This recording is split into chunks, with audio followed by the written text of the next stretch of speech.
आप राजनीति ही करना चाहते थे या कुछ और जीवन का मकसद था? बहुत सारी चीज़ें आपके पेरेंट्स डिसाइड करते हैं। ओके। पिताजी ने पढ़ाई में इंजीनियरिंग कहा कि भई नहीं लड़का इंजीनियर बनेगा, क्योंकि मुझे करनी थी राजनीति। मैं नोएडा का अध्यक्ष भी रहा पहले।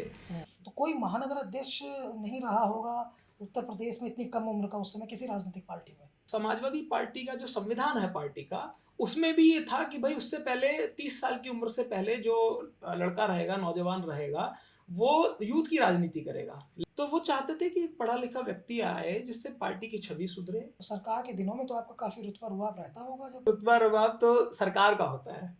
क्या-क्या मिला समाजवादी पार्टी में? निश्चित तौर पर मैं कहूँगा अखिलेश जी ने मुझे बहुत मौके दिए, बहुत मौके दिए। कांग्रेस में आप कब आए?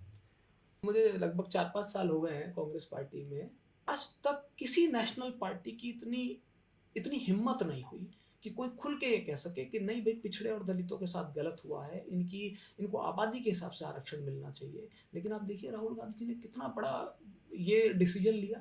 तो इससे इससे ये पता चलता है कि आपके नेता का दृढ़ निश्चय कैसा है। राहुल जी ने अपने पहले ही भाषण में ये कहा कि आपको जातीय जनगणना जो है करानी पड़ेगी, हम करा के रहेंगे।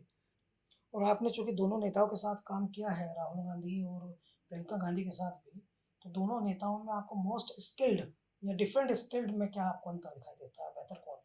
देखिए दोनों ही अपनी-अपनी जगह बेहतर हैं।